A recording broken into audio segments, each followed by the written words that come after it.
और अब सीधा रुक करते हैं नव संकल्प शिविर के लिए, चिंतन के लिए, जहां हाथ का चिंतन हो रहा है। और ये तस्वीर हम आपको दिखा रहे हैं, मीडिया से मुखातिब हो रहे हैं रणदीप सुरजेवाला। के बाद आदरणीय गहलोत साहब अपनी बात कहेंगे, दोतासरा साहब अपनी बात कहेंगे और चिंतन शिविर के मुख्य बिंदुओं को लेकर मैं अपनी बात आपके समक्ष रखूंगा और फिर आपके सवाल लेंगे। मैं मेरे सहयोगी और Akhil Bharatiya social media cell के अध्यक्ष, डिपार्टमेंट के अध्यक्ष रोहन जी से अनुरोध करूंगा कि फिल्म से शुरुआत करें।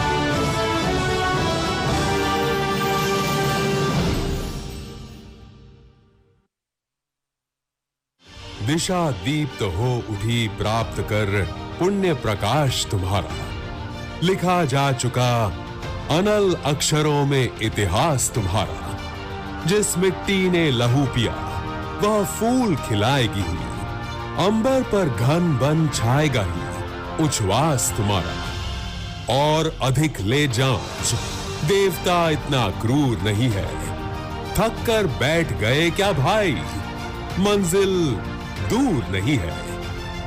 1943 वो साल जब पूज्य बापू भारत के राष्ट्र पटल पर अंग्रेजों भारत छोड़ो का आह्वान कर चुके थे। ठीक उसी समय राष्ट्र कवि रामधारी सिंह दिनकर ने आजादी के दीवानों में जोश भरने के लिए ये कविता लिखी थी। आज फिर हमारे सामने आजादी की एक और लड़ाई आन खड़ी हुई है। हमने वो लड़ाई भी जीती थी, हम ये लड़ाई भी जीतेंगे। आपको याद होगा 2003 में भी हमारे सामने, देश के सामने ऐसी ही परिस्थितियां थी। सत्ता में बैठे लोगों को इसी तरह अपराजित कहा जाने लगा, मगर हम साथ बैठे, मिलकर लड़े और हमने शाइनिंग इंडिया के नारे की चमक फीकी करते हुए लोगों के दिलों में जगह बनाई और सत्ता में लौटे। जब हम सत्ता में लौटे तो हमने जनता के हितों में मनरेगा, RTE, खाद्य सुरक्षा का अधिकार जैसे कई कदम उठाए जो आज भी मिसाल बने हुए हैं। हमें ये नहीं भूलना है कि हमारा इतिहास हमारी विरासत है और भविष्य हमारा लक्ष्य। जिनकी विरासत होती है उनकी जिम्मेदारियां भी बड़ी होती हैं और उनको निजी स्वार्थ की इजाजत नहीं होती। आज देश में जो नफरत का माहौल है, बेरोजगारी का जो आलम है, महंगाई का जो तांडव है, किसानों पर अत्याचार हो रहा है, महिलाएं सुरक्षित नहीं है, दलितों पीड़ितों को जीने के अधिकार से वंचित किया जा रहा है और हमारे सबसे बड़े ग्रंथ संविधान की हर रोज हत्या हो रही है, भारत के महान मूल्यों को रौंदा जा रहा है, तो आवश्यक है कि हमारा लक्ष्य इनके खिलाफ खड़े होकर जनता की आवाज बुलंद करना होना चाहिए और पूरा विश्वास है कि हम ऐसा करेंगे। उदयपुर में होने वाला कांग्रेस का नव संकल्प चिंतन शिविर अपने आप में अनूठा और देश भर की चिंताओं को समेटे हुए है। नव संकल्प चिंतन शिविर में देश भर की समस्याओं पर विचार करने और जनता की आवाज को बुलंद करने के लिए कांग्रेस ने कुल 6 समितियां बनाई हैं, जिसमें राजनीतिक मुद्दे, आर्थिक चुनौतियां, किसान मजदूर की समस्या, सामाजिक न्याय, संगठनात्मक बदलाव, युवाओं व महिलाओं के मुद्दों को केंद्र में रखा गया है। राजस्थान की वीर भूमि पर हो रहा नव संकल्प चिंतन शिविर देश को तमाम चिंताओं से मुक्ति दिलाने वाला साबित होगा और हम एक बार फिर सोनिया गांधी जी, राहुल गांधी जी के नेतृत्व में पुनः मजबूती से उठेंगे और आजाद भारत की आजादी की इस लड़ाई में विजय प्राप्त करेंगे। जय हिंद। शुक्रिया रोहन जी। मैं अब अनुरोध करूंगा माननीय अशोक गहलोत जी से कि वो सबसे वरिष्ठ और तजर्बेकार कांग्रेस के कार्यकर्ता और नेता होने के नाते भी प्रदेश के मुख्यमंत्री के साथ साथ अपना मार्गदर्शन हमें देंगे। गहलोत साहब। हमारे साथ बैठे हुए तमाम सुरजेवाला जी, दुतात्रा जी, अन्य हमारे साथीगण, उपस्थित तमाम पत्रकार मित्रों, सबसे पहले मैं आप सबका यहाँ हार्दिक स्वागत करता हूँ, क्योंकि ये ऐतिहासिक घड़ी आई है राजस्थान के लिए। नव संकल्प शिविर अखिल भारतीय कांग्रेस कमेटी द्वारा आयोजित किया जा रहा है, जिसमें सोनिया गांधी जी ने, कांग्रेस अध्यक्ष जी ने राजस्थान को चुना शिविर के लिए, और इस मेवाड़ की धरती पर आप सब दूर दूर से आए हैं। मैं तमाम जो डेलीगेट आए उनका भी साथ साथ में आप सब पत्रकार बंधुओं का हार्दिक स्वागत करता हूँ। आप सब जानते हैं कि पिछले 7 साल से जो हालात है देश के, और जिन हालातों में देश गुजर रहा है, जहाँ संविधान की धज्जियाँ उड़ रही हो, लोकतंत्र खुद खतरे में पड़ रहा हो, पूरे देश में तनाव का माहौल हो, हिंसा का माहौल हो, वो चिंताजनक है, बहुत चिंताजनक है। ऐसे माहौल में कांग्रेस पार्टी, जिसका एक शानदार इतिहास कुर्बानी का, त्याग का, बलिदान का रहा है, हमें गर्व है कि महात्मा गांधी, पंडित जवाहरलाल नेहरू, सरदार पटेल, मौलाना आज़ाद और अंबेडकर साहब के ज़माने से ही संविधान भी बना और प्रोग्राम, प्रिंसिपल स्थापित हुए, और वही आज देश को एक व अखंड रखे हुए, अनेकता में एकता वाले मुल्क के अंदर जो कांग्रेस की नीति हैं, सिद्धांत हैं, कार्यक्रम हैं, उसकी आधार पर देश चलता रहा। चाहे इंदिरा गांधी जी को त्याग करना पड़ा हो, राजीव गांधी जी शहीद हो गए, सरदार बहन सिंह जी शहीद हो गए, पर देश नाबूद कर दिया आतंकवाद को, उस रूप में देश को आज यहाँ तक पहुँचाया है। अफसोस होता है जब सुनते हैं 70 साल में कांग्रेस ने क्या किया। ऐसे लोग सत्ता बैठे हुए हैं, 70 साल में क्या किया कांग्रेस ने। कांग्रेस मुक्त भारत की बात करते हैं, कांग्रेस मुक्त भारत कभी होगा नहीं। कांग्रेस मुक्त भारत की बात करने वाले खुद कभी मुक्त हो जाएंगे। इसलिए हम सबको बहुत जो जिस रूप में आज आए हैं और यहाँ बैठे हुए हैं, 3 दिन तक यहाँ पर चिंतन होगा, मनन होगा, एक नए संकल्प के साथ में जाएंगे तमाम हमारे डेलीगेट्स भी, और जन जन तक भी बात पहुँचाएंगे जो यहाँ फैसले होंगे। कार्यकर्ताओं में उत्साह का संचार होगा, क्योंकि पूरी तरह देश का मीडिया दबाव के अंदर है। जो हिम्मत कर रहे हैं उनको मैं सलाम करता हूँ, दाद देता हूँ, वो हिम्मत कर रहे हैं निष्पक्ष बात करने की। पर जो सीबीआई, इनकम टैक्स, ईडी का जो तांडव हो रहा है देश के अंदर, ऐसा कभी कल्पना किसी ने की नहीं होगी। किसी में घर में घुस जाते हैं, 7 दिन तक निकलते ही नहीं है। अरे भाई यहाँ कुछ मिला ही नहीं, आपको क्यों नहीं निकल रहे हो? सब ऊपर से आदेश आएंगे तब निकलेंगे। तो कहने को 1000 बातें हैं, मैं उन बातों में नहीं जाना चाहूँगा, क्योंकि अभी हमारे पीसी प्रेसिडेंट अपनी बात करेंगे, और सुरजेवाला साहब को आप देखते हैं कि किस रूप में इन्होंने हमेशा कांग्रेस के बिहार पर जो देशवासियों को हमेशा संदेश दिया है, उन सब के हम लोग कायल हैं। मैं उम्मीद करता हूं कि आप सब जो यहाँ आए हैं, आप खुद महसूस करेंगे कि कांग्रेस के नेता लोग, कार्यकर्ता लोग सोनिया गांधी जी के, राहुल गांधी के नेतृत्व में एक नए संकल्प के साथ में निकलेंगे, और देशवासी उम्मीद करते हैं कांग्रेस से। लाख बातें कर लो, लोग कहेंगे, आज भी कहते हैं कि कांग्रेस ही मुख्य विपक्षी पार्टी है, और उसी रूप में आज देशवासी बहुत चिंतित भी है। मैं उम्मीद करता हूं कि ये शिविर बहुत ही कामयाब रहेगा।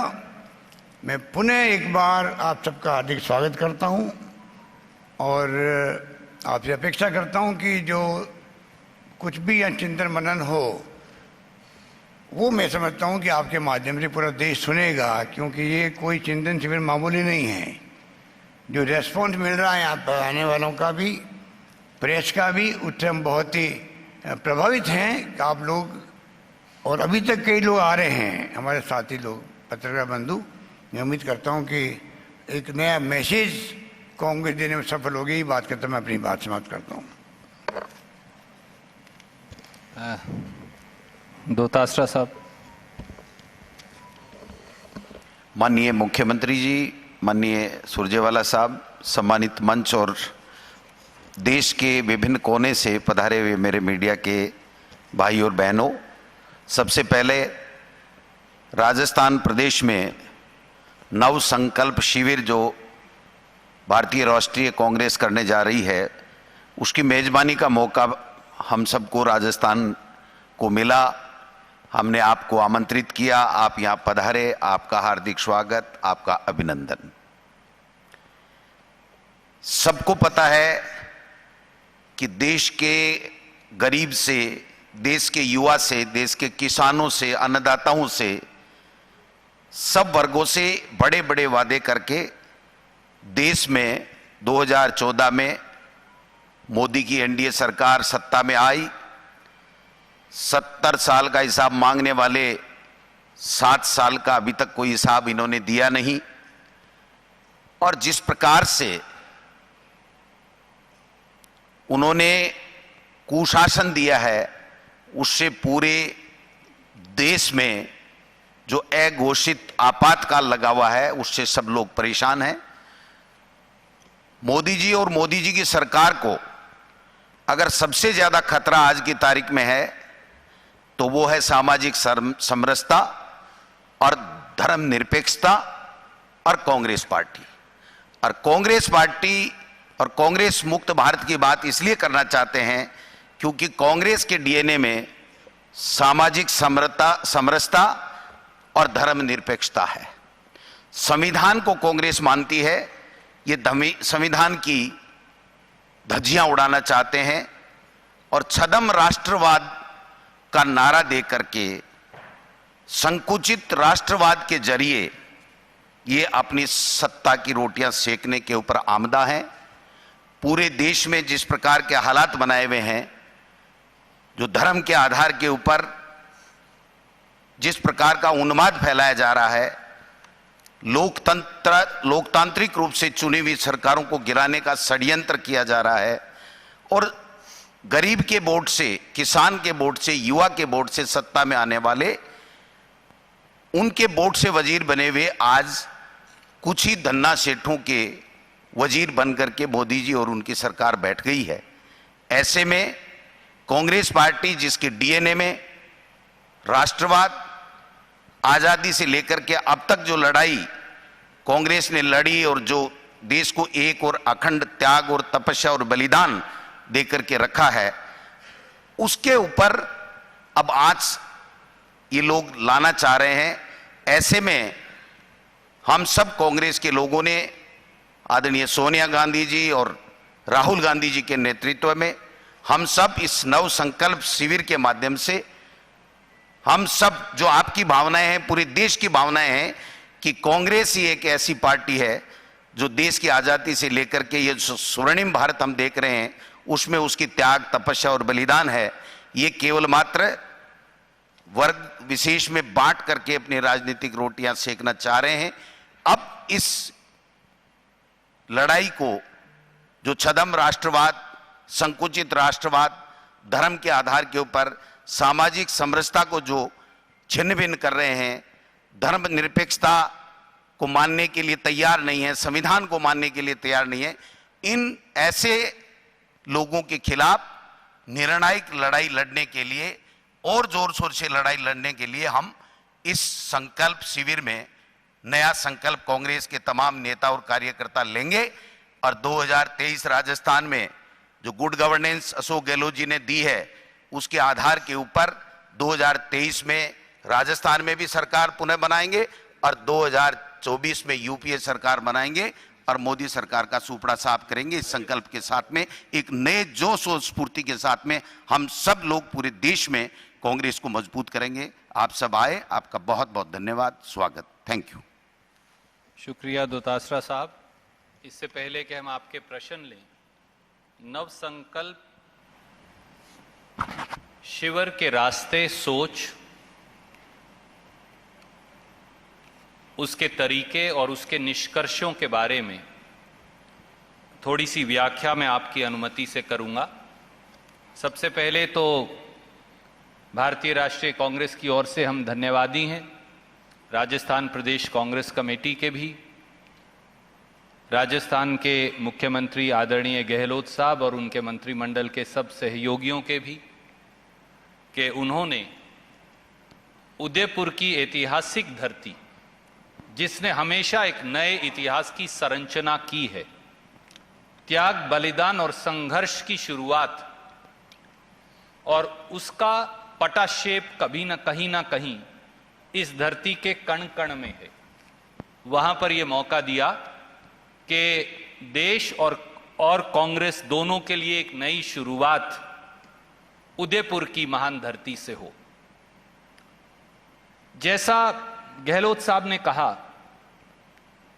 भारतीय राष्ट्रीय कांग्रेस का रास्ता और हमारे कण कण में राष्ट्रवाद है। राष्ट्र धर्म हमारी एकमात्र भक्ति रही है, आजादी से पहले और आजादी के बाद। राष्ट्र के लिए बलिदान की परिपाटी कांग्रेस का इतिहास भी है, वर्तमान भी और भविष्य भी। और आज देश में, दिल्ली में बैठी देश की सरकार ने इस देश के संविधान और देशवासियों दोनों पर हमला बोल रखा है। सच्चाई यह है कि देश राजनीतिक, सामाजिक और आर्थिक संक्रमण काल से गुजर रहा है। ऐसे में आजादी के आंदोलन के कोख से जन्मी भारतीय राष्ट्रीय कांग्रेस को एक बार फिर संविधान की रक्षा, देशवासियों के हकों की रक्षा और उनके लिए लड़ाई की परिपाटी पर खरा उतरना होगा। यह हमारा दायित्व भी है और यह वक्त की मांग भी है। और इसीलिए देश की अपेक्षाओं के अनुरूप आत्मचिंतन, देश की अपेक्षाओं के अनुरूप आत्म मंथन और आत्म अवलोकन करने के लिए 13, 14 और 15 मई को उदयपुर का नव संकल्प शिविर का आयोजन किया गया है। राष्ट्र धर्म की कसौटी पर नव संकल्प क्यों? यह एक सवाल है जो आम जनमानस भी और मीडिया के साथी हमसे पूछते हैं। साथियों, 6-7 महत्वपूर्ण बिंदु हैं जिनकी तरफ आपका मैं ध्यान आकर्षित करूंगा। आज भारत भयावह आर्थिक असमानता का शिकार है। देश के 142 सबसे अमीर लोगों की संपत्ति एक साल में 30 लाख करोड़ बढ़ गई, परंतु देश के 84% घरों की आय और तनख्वाह गिर गई या कम हो गई। 15-15 लाख तो खाते में आए नहीं, जो पैसा बचत का था वो आम जनमानस का वो भी लुट गया। दूसरा पहलू, गर्त में गिरती अर्थव्यवस्था के चलते भारत का रुपया अब बेदम सा दिखता है। 75 साल का रिकॉर्ड आज टूट गया। जब आज हम सब बात कर रहे हैं, 75 साल में रुपये की सबसे भारी गिरावट आज के दिन आई, जब एक अमेरिकी डॉलर के बदले में अब 77 रुपया 56 पैसे रुपया की कीमत हो गई। अर्थव्यवस्था चलेगी कैसे? दूसरी ओर 68 सालों में देश पर कर्ज था साल 2014 तक 55 लाख करोड़। 8 साल बाद, दिल्ली के हुक्मरानों की सत्ता के 8 साल बाद 2022 में वो कर्ज हो गया 135 लाख करोड़। 68 साल में 55 लाख करोड़, 8 साल में बढ़कर हो गया 135 लाख करोड़। मोदी सरकार हर रोज मुझ पर, हम सब पर, आप पर, आपके दर्शकों और पाठकों के सर पर 4000 करोड़ रुपया कर्ज हर रोज लेती है।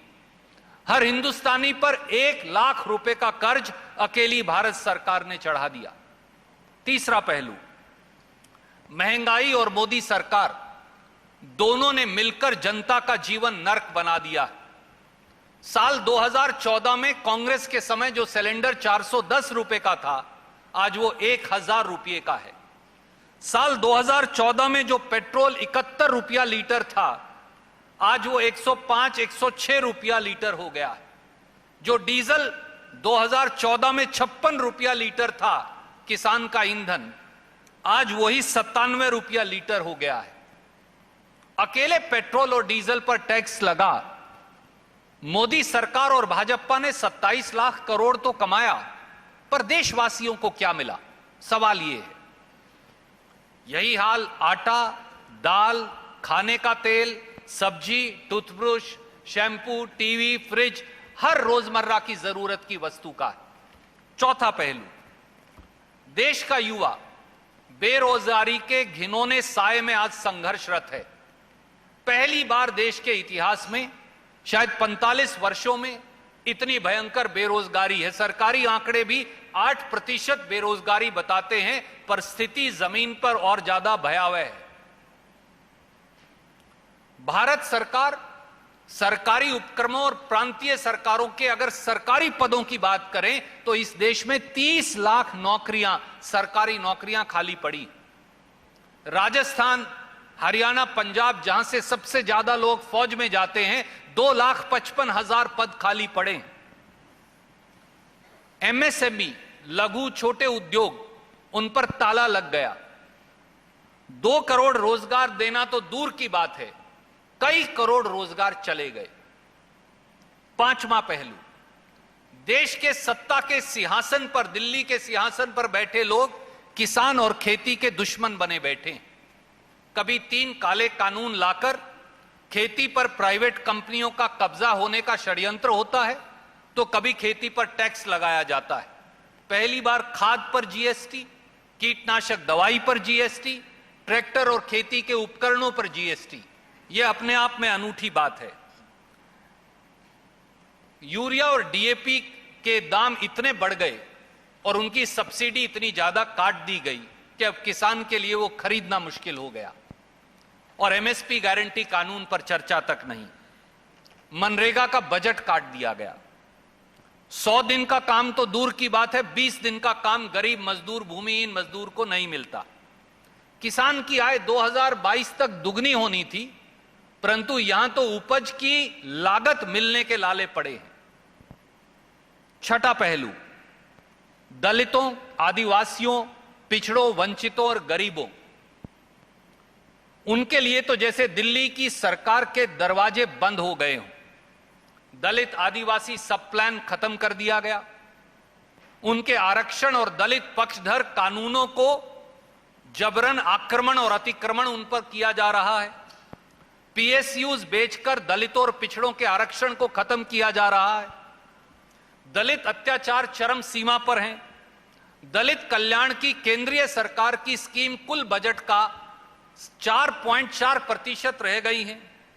और अब तो केंद्र सरकार पिछड़ों की संख्या की डेटा तक, सेंसस तक रिलीज करने से मना कर रही है। और राष्ट्रीय सुरक्षा का एक 7वां पहलू और, देश की संप्रभुता और भूभागीय अखंडता पर चौतरफा हमला बोला गया है। 1 साल से अधिक से चीन ने लद्दाख में भारत मां की सरजमी पर कब्जा कर रखा है, परंतु मोदी सरकार चीन को वापस खदेड़ने में असक्षम साबित हुई है। चीन ने अरुणाचल में अतिक्रमण कर हमारी सीमा के अंदर तक गांव बसा लिए, पर सरकार कुछ नहीं करती। डोकलाम में मिसाइल बैटरीज, बंकर और आर्म्ड फोर्सेस और सड़क बनाकर हमारे 7 उत्तर पूर्व के प्रांतों को कट ऑफ करने का षड्यंत्र हो रहा है, पर सरकार चुप है। दिल्ली की सरकार केवल चाइनीज ऐप बैन करके वाहवाही लूट रही है और चीन से $97 बिलियन की वस्तुओं का आयात केवल 1 साल में हुआ है। यह इस देश की हालत है। देश और समाज की इन समस्याओं पर पर्दा डालने के लिए भाजपा और मोदी सरकार ने केवल चौतरफा धर्मांधता और रूढ़िवादिता का अंधकार फैला अल्पसंख्यक वर्गों को निशाना बना रखा है। उसमें मुसलमान हैं, उसमें सिख भाई हैं, उसमें ईसाई भाई हैं। रोज नया हिंदू मुसलमान विवाद पैदा किया जाता है और देश की आंखों पर पट्टी बांध दी जाती है। समाज में हिंदू मुस्लिम विभाजन के बीज बोकर तुष्टीकरण की इस राजनीति को आधार बनाकर भाजपा वोट की खेती काटने को तलाशती रहती है। हर प्रांत में जहां चुनाव होगा, एक साल पहले दंगे शुरू हो जाएंगे। राजस्थान इसका सबसे ताजा उदाहरण है। चुनाव में अब तरक्की, विकास, शिक्षा, स्कूल, अस्पताल, पुल, बिजली घर, एमएसएमई, उद्योग, खेती, बढ़ोतरी, ये मुद्दे नहीं रह गए हैं। भाजपा प्रायोजित मुद्दे हैं क्या? शमशान कब्रिस्तान, बुलडोजर, लाउड स्पीकर, गर्मी निकालना, मंदिर बनाम मस्जिद बनाम गिरजाघर बनाम गुरुद्वारा, आप क्या खाएंगे, क्या कपड़े पहनेंगे, इसको लेकर विवाद। और दुर्भाग्य से भारतीय जनता पार्टी ने हमारे मीडिया के भाइयों के एक हिस्से को भी इस सारी साजिश के अंदर कहीं ना कहीं पिरो लिया है और पूरे देश के अंदर आज एक विषैला माहौल पैदा किया जा रहा है। आज देशवासियों और भारतीय राष्ट्रीय कांग्रेस के समक्ष यही सबसे बड़ी चुनौती है। साथियों, क्या देश ऐसे चल सकता है? क्या देश ऐसे तरक्की कर सकता है? क्या देश ऐसे आगे बढ़ सकता है? क्या भविष्य के भारत का निर्माण हिंदू मुसलमान के बंटवारे के आधार पर होगा? क्या भविष्य के भारत का निर्माण जातिगत बंटवारे और आर्थिक भेदभाव के आधार पर होगा? क्या यह गांधी का भारत है? क्या ये नेहरू, पटेल, बिस्मिल, आजाद, बोस, राजेंद्र प्रसाद, भगत सिंह, अशफाक उल्लाह खान का भारत हो सकता है? ये कुछ सवाल हैं जो आज हम सबके सामने, और कांग्रेस का संगठन भी, हमें भी परिवर्तन करने की आवश्यकता है। इसलिए आज जब देश इन वेदनाओं में डूबा हुआ है, तो स्वाभाविक है कि कांग्रेस पार्टी इन चिंताओं के प्रति अपने दायित्वों का निर्वहन करे। इसलिए नवसंकल्प चिंतन शिविर, हम जानते हैं कि देश को भारतीय राष्ट्रीय कांग्रेस से अपेक्षाएं हैं। हम जानते हैं कि हमारे अंदर त्रुटियां हैं, हम जानते हैं कि हमारे अंदर कमियां हैं, हम जानते हैं कि हमें अपना विचार और संगठन दोनों में और सुधार करने की जरूरत है। हम जानते हैं कि हमें बदलती परिस्थितियों के अनुरूप अपने आप को पुनर्ढालना होगा और अपने आप में तब्दीलियां करनी होगी। इसलिए इस विचार के साथ इस चिंतन शिविर का आयोजन किया गया है। यहां से जो निष्कर्ष निकलेगा उदयपुर की, राजस्थान की वीरों की धरती से, वो न केवल भारतीय राष्ट्रीय कांग्रेस को वर्तमान परिस्थितियों और चुनौतियों से आगे बढ़ने की दिशा देगा, परंतु देश के उज्जवल भविष्य का निर्माण भी करेगा, ऐसा हमारा विश्वास है। कोई भी प्रश्न आप पूछना चाहें तो स्वागत है।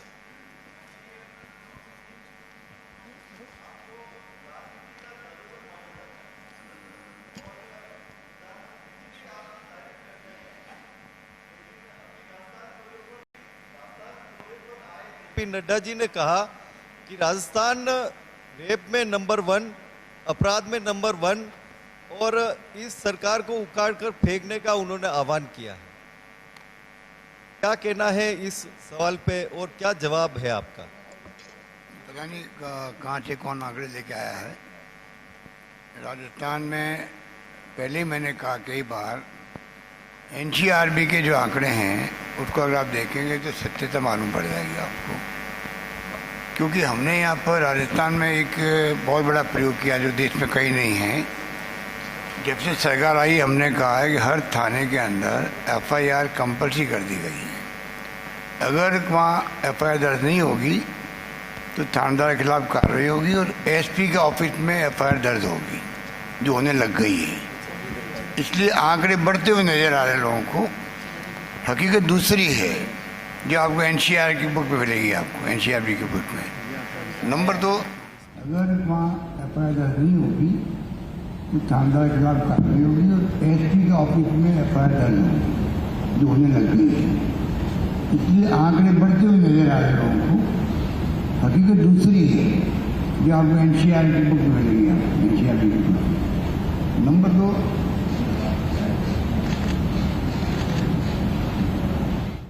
चिंता नहीं करेंगे। हमें फरियादी की उनको न्याय मिले ये सुनिश्चित करना हमारा काम है।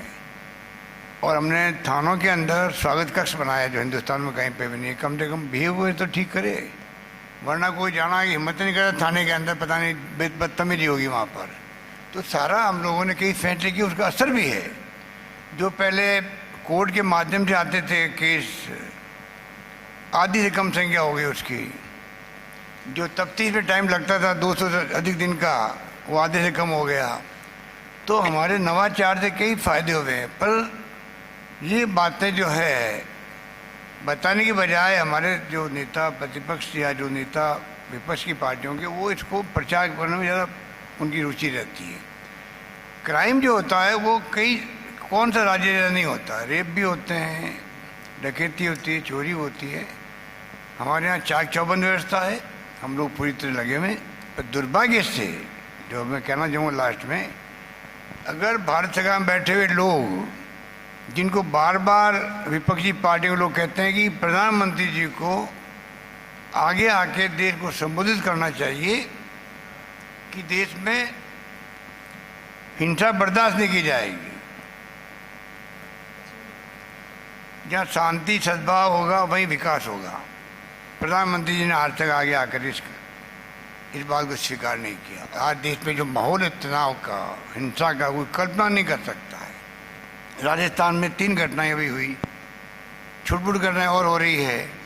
आप अगर गहरे से जाएंगे तो पाएंगे कि इसके पीछे कितना बड़ा षड्यंत्र कोई कल्पना नहीं कर सकता है। और सुनने वाले ने ठीक कहा कि जब अगर आप जहाँ चुनाव आते हैं वहाँ ये हरकतें चलती रहती है, हम उसका मुकाबला करेंगे। तो गहलोत साहब, एक आदरणीय मित्र, केवल एक बात मैं उसमें जोड़ना चाहूँगा और मेरा आप सबसे अनुरोध है कि आप हर सवाल पूछिए, स्वागत है। अगर कुछ चिंतन शिविर को लेके पहले प्रश्न हो जाएं और उसके बाद फिर अन्य सवाल भी। पर आपने क्योंकि कहा तो मैं आदरणीय मुख्यमंत्री जी की अनुमति से केवल ये जोड़ना चाहूँगा। एक अंग्रेजी की कहावत है, वो ज़रूर नड्डा साहब को बताइएगा। A little knowledge is a dangerous thing and no knowledge is even more dangerous and knowledge of mal intent is worst. Nadda साहब अगर राष्ट्रीय क्राइम रिकॉर्ड ब्यूरो के आंकड़े चेक करते तो ये पाते कि देश में सबसे ज़्यादा अपराध मध्य प्रदेश में है, जहां उनका लगातार शासन है। सबसे ज़्यादा बलात्कार हमारी बहनों, हमारी बेटियों के साथ मध्य प्रदेश में होते हैं। सबसे ज़्यादा देश में गैंग रेप हरियाणा में हो रहे हैं। यहाँ सब जगह भारतीय जनता पार्टी का शासन है। सवाल, वो जब यहाँ आए थे उन्होंने ये क्यों नहीं कहा कि चिरंजीवी स्कीम जो राजस्थान ने लागू की है, हर व्यक्ति को बीमा देने की, हर व्यक्ति को मुफ्त इलाज देने की, वो अशोक गहलोत जी और कांग्रेस की सरकार से सीखकर पूरे देश में लागू करेंगे। हम उनका स्वागत करते। उन्होंने ये क्यों नहीं कहा कि भूमिहीन मजदूर को जो छत्तीसगढ़ की कांग्रेस की सरकार पैसा देती है, हम कहेंगे कि बाकी जगह भी दिए जाएं। काश वो कांग्रेस की सरकारों से कुछ सीख लेते। उन्होंने ये क्यों नहीं कहा कि कर्मचारियों के कल्याण के लिए विशेष पुरानी पेंशन स्कीम वो मोदी जी को कहे कि पूरे देश में लागू करवाएंगे। उन्हें जैसे सावन के अंधे को सब कुछ हरा नजर आता है। दुर्भाग्य से नड्डा साहब हमारे बुजुर्ग हैं, पर मुझे नहीं लगता कि उन्हें कुछ अच्छा दिखता है। ये उनके मन का मैल है या उनके दिमाग का पूर्वाग्रह है, ये तो वही बता सकते हैं। तो गहलोत साहब, रमन, न्यूज़ 24। यस सर, सभी कम दे जी।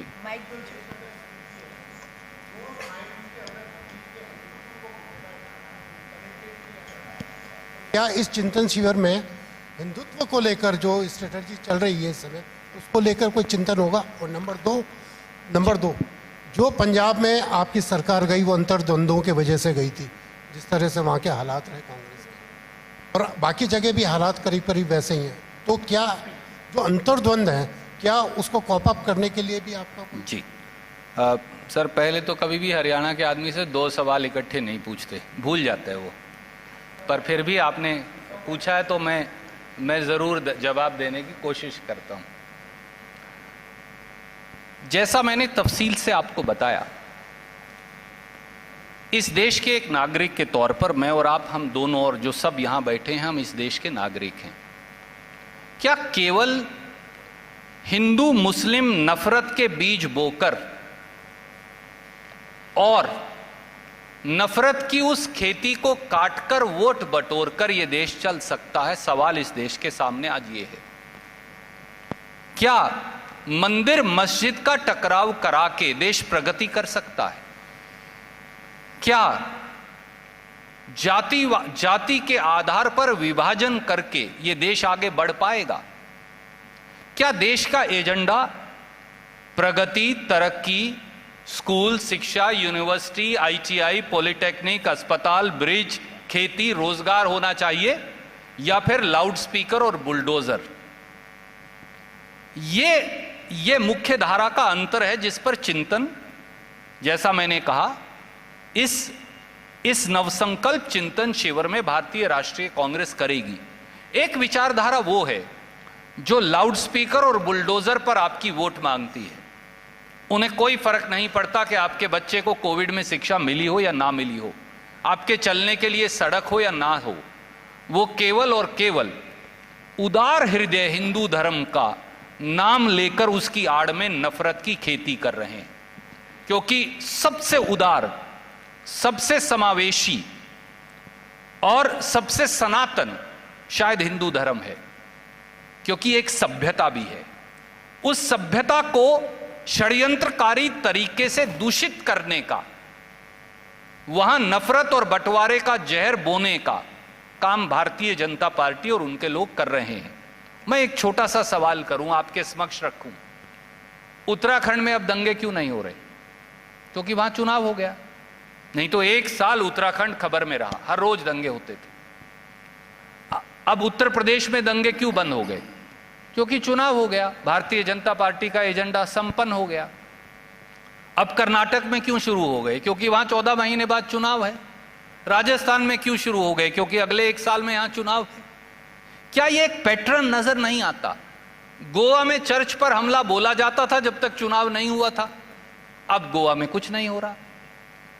जहां जहां चुनाव होता है, लोगों का ध्यान भटकाने और तुष्टीकरण की नई राजनीति करने के लिए, जहां ईसाई हैं वहां हिंदू और ईसाई के बीच, जहां सिख हैं वहां हिंदू और सिख के बीच, जहां मुसलमान हैं वहां हिंदू और मुसलमान के बीच, जहां मुसलमानों की संख्या कम है वहां जैसे पटेल और गैर पटेल के बीच, मराठा और गैर मराठा के बीच, हरियाणा में जाट और गैर जाट के बीच ये तुष्टीकरण और बंटवारे की राजनीति करेंगे।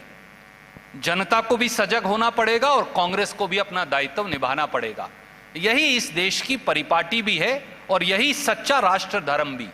हम उस राष्ट्र धर्म पर खरे कैसे उतरें, संगठनात्मक बदलाव कैसे लाएं, आत्मचिंतन, आत्म अवलोकन कैसे करें, ये कार्य हम करेंगे। और इसमें से जो निष्कर्ष निकल कर आएगा वो भारतीय राष्ट्रीय कांग्रेस को एक नई दिशा देगा, ऐसा हमें विश्वास है। आपने अंतर्द्वंद की बात की। किसी भी दल के लिए वैचारिक भिन्नता सही है, पर जब वो वैचारिक भिन्नता दल की प्रगति को प्रभावित करे तो वो अनुशासन की लक्ष्मण रेखा को तोड़ देती है, वो सही नहीं। हमें लगता है कि कांग्रेस अध्यक्षा श्रीमती सोनिया गांधी जी ने, राहुल गांधी जी ने, कांग्रेस की अनुशासन समिति ने इस बारे में स्पष्ट निर्णय लिया है कि मेरा दोतासरा साहब से वैचारिक मतभेद कभी हो सकता है, कभी कभी नीतिगत मतभेद भी हो सकता है, पर वो नीतिगत और वैचारिक मतभेद पार्टी की लक्ष्मण रेखा के अंदर उसका निपटारा हो, ना कि उसके बाहर, प्रेस और मीडिया के माध्यम से नहीं। Any other questions? जी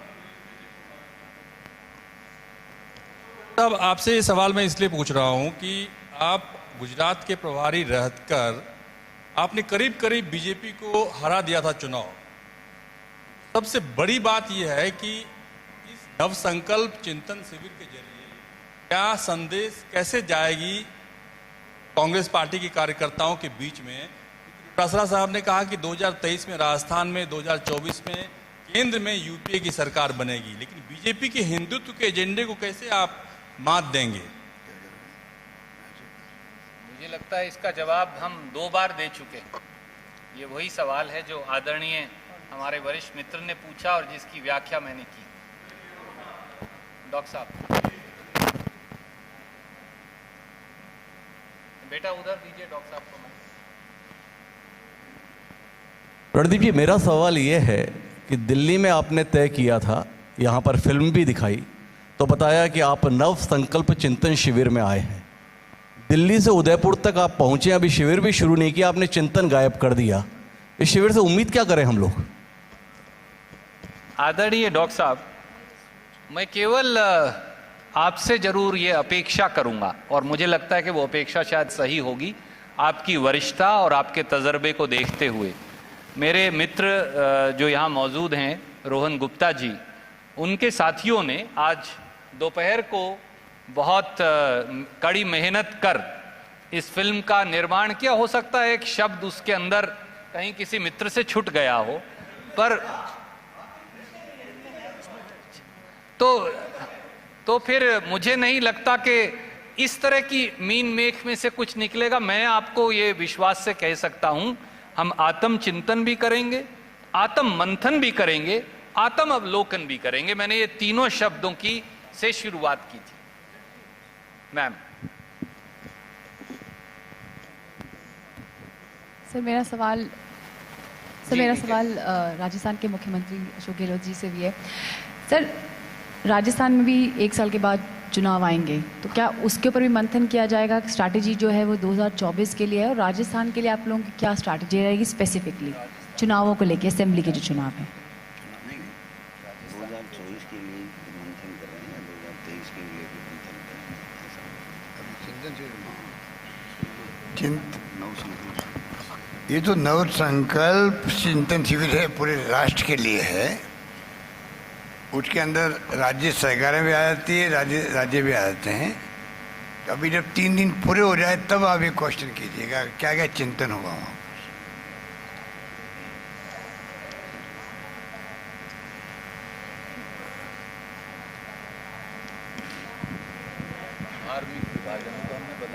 देखिए, धार्मिक विभाजन करने का षड्यंत्र बहुत बड़ा है। मैं मीडिया के साथ से कहना चाहूँगा कि लेखक, पत्रकार और साहित्यकार, मैं समझता हूँ कि आज कई तो लिखते लिखते थक गए हैं, साहित्यकार भी, लेखक भी। ये स्थिति बनती जा रही देश के अंदर। कहाँ तक लिखें? देश का जो हालात है वो सबके सामने है। पूरे सबको ही बुद्धिजीवियों को चिंता करने की जरूरत है। सरकार क्या व्यवहार कर रही है आप देख रहे हैं। अगर 200-250 ब्यूरोक्रेट ने अपनी भावना व्यक्त कर दी तो उसको काउंटर करवाएंगे बजाय इसके कि उसका कुछ जवाब देंगे। तो जो स्थितियाँ देश में है वो हमारे सामने है, चिंताजनक है और षड्यंत्र हो रहे हैं। राजस्थान का मामला देख लीजिए। अभी जो दंगे भड़काए गए, करौली के अंदर 9 वर्ष पे दंगा करने की कोशिश की गई, हमने उसको रोका। 1 घंटे के अंदर जो कुछ होना था हो गया, दुकानें जलाई गई, सब कुछ हो गया 1 घंटे का। पर 15 दिन तक लगातार करौली चलता रहा देश के अंदर। और मैं पूछना चाहूँगा हमारे बीजेपी नेताओं से, क्या कोई जवाब है आपके पास में कि रामनवमी पर राजस्थान में हमने शांतिपूर्वक यहाँ पर रामनवमी के जुलूस निकाले, सबने फूल बरसाए, सब धर्मों के लोगों ने। 7 राज्यों में दंगे भड़के उस दिन, 7 राज्यों में, 7 राज्य वो और करौली राजस्थान का, सब में एक सा तरीका था, मॉडस ऑपरेंडी एक थी। क्या कारण था? मैंने अमित शाह जी को मैंने मीडिया में कहा था कि अमित शाह जी को चाहिए कि वो साहस दिखाए और इंक्वायरी बिठवाए कोई सुप्रीम कोर्ट या हाई कोर्ट जज से कि 8 राज्यों में दंगे एक से हुए, एक से तरीके से, उसके क्या कारण है। हो सकता है कि अगर सच्चाई सामने आएगी तो आगे दंगे नहीं भड़केंगे। कौन सुनने वाला है? क्योंकि दंगे जब सरकार में बैठे हुए लोगों की मनसा ही अगर हिंसा को रोकने की नहीं हो तो आप क्या कर सकते हो। जो खबरें आ रही है हमारे पास में सरकारी स्तर पर ही, वो भी कोई अच्छी खबरें नहीं है। जिस प्रकार से योजनाबद्ध तरीके से ये दंगे करवाना, तनाव पैदा करने की घटनाएं हो रही है, वो देश हित में नहीं है। अशोक जी, अशोक जी,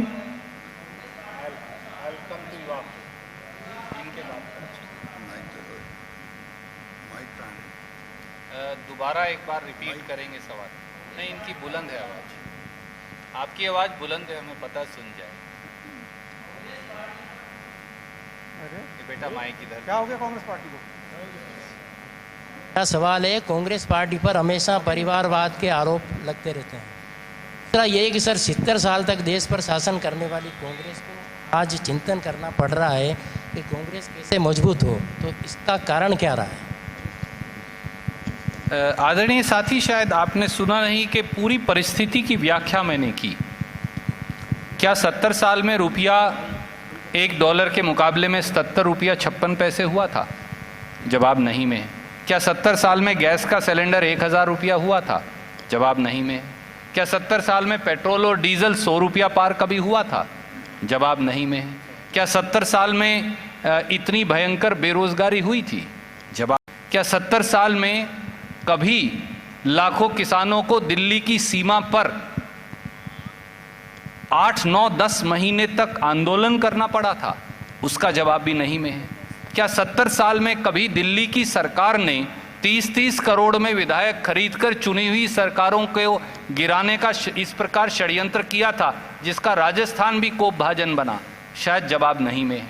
इसलिए ये चुनौती हमारे सामने तो है ही, क्योंकि हमें नफरत की खेती को काटकर वोट बटोरने की बीजेपी की का जो रास्ता है उसकी काट भी ढूंढनी है, मैं मानता हूं, पर यह चुनौती देश के सामने भी है। क्या 70 साल में 200 पत्रकारों की 8 साल में कभी हत्या हुई थी? उसका जवाब भी नहीं में। इसलिए इस देश और इस देश के संविधान पर, जैसा गहलोत साहब ने शुरू में कहा, आक्रमण बोल रखा है दिल्ली के सिंहासन पर बैठे लोगों ने। इसलिए चिंतन की आवश्यकता है। Sir Gehlot ji sir, I come to you. I think he is been waiting for some. Gehlot ji से सवाल है मेरा। गहलोत जी, ये जो शिविर है इसमें चिंतन का मुख्य विषय क्या है? मुख्य विषय क्या, प्रायोरिटी आपकी ये है कि देश में जो हालात हैं वो प्रायोरिटी आपकी है, मुख्य विषय है, या आपकी पार्टी के अंदरूनी जो हालात हैं, जो पार्टी की दशा दिशा है, नंबर 1 पे क्या है? किस पे चिंतन होगा? आदरणीय साथी, मुझे लगता है कि आप शायद देर से आए, विलंब। नहीं, मैं पहले से आया था, मैं तो प्रायोरिटी पूछ रहा हूँ, पहली प्रायोरिटी क्या है? जो ये पिक्चर दिखाई आपको मूवी, और जो इतनी बातें हमने कही, उस पे बाकायदा ये चिंतन शिविर के 6 विषय हैं। मैं फिर दोहराता हूं आपकी जानकारी के लिए। पहला समूह है राजनीतिक, दूसरा समूह है आर्थिक, तीसरा समूह है संगठनात्मक, चौथा समूह है कृषि, पांचवा समूह है सशक्तिकरण, और छठा समूह है युवा। इन सब पर चर्चा होगी। सारे जो 450 के करीब जो हमारे साथी आए हैं, अलग अलग देश के कोनों से, अलग अलग आयु के, 50 अंडर 50 है ये, 50% लोग 50 साल से कम आयु के इस चिंतन शिविर में शामिल हो रहे हैं, 21% महिलाएं हैं इस चिंतन शिविर में। ये सब बैठकर भविष्य के रास्ते पर और उसके निष्कर्षों पर चिंतन करेंगे। सर, मेरा एक सवाल है sir. I'll come to you, sir. एक बार उधर चले जाएं दोबारा। सर, मेरा एक सवाल है सर। देख नहीं पा रहा, कहाँ से? सर, मैं पूरे देश में से AICC उदयपुर आ रहे हैं, CWC के सभी सदस्य उदयपुर आ रहे हैं, और पूरे देश के प्रदेशों से भी आपके पदाधिकारी आ रहे हैं। चिंतन के साथ साथ कहीं ये तो नहीं सर, नए अध्यक्ष को लेके भी चिंतन हो, क्योंकि देश का युवा वापस राहुल जी को अध्यक्ष देखना चाहता है, तो क्या वापस नए अध्यक्ष को लेके भी इस शिविर में चिंतन होगा? आदरणीय मित्र, भारतीय राष्ट्रीय कांग्रेस का नया अध्यक्ष चुनने की प्रक्रिया इस समय जारी है और अगस्त में चुनाव संपन्न हो जाएगा। ये सही है। आदरणीय गहलोत साहब ने सबसे वरिष्ठ कांग्रेस जन के तौर पर कई बार कहा, हम सब ने कहा, कांग्रेस हर पार्टी प्रजातांत्रिक तरीके से खुद का अध्यक्ष चुन सकती है, और कांग्रेस जन ये चाहते हैं कि श्री राहुल गांधी भारतीय राष्ट्रीय कांग्रेस के अध्यक्ष पद का कार्यभार संभालें। परंतु मैं ये चिंतन शिविर पर मैं उस पर टिप्पणी नहीं करूंगा, क्योंकि भारतीय राष्ट्रीय कांग्रेस के अध्यक्ष पद का चुनाव की प्रक्रिया इस समय जारी है अगस्त में आपको नतीजा पता चल जाएगा। सर, ये जो किसानों की कर्ज माफ़ी को लेकर 2018 में घोषणा हुई थी कि 10 दिन में किसानों की कर्ज माफ़ी की जाएगी, करीब 4 साल हो चुके हैं, तो क्या इस चिंतन शिविर में इस बिंदु को भी मुख्यता दी जाएगी? मैं बता दूं,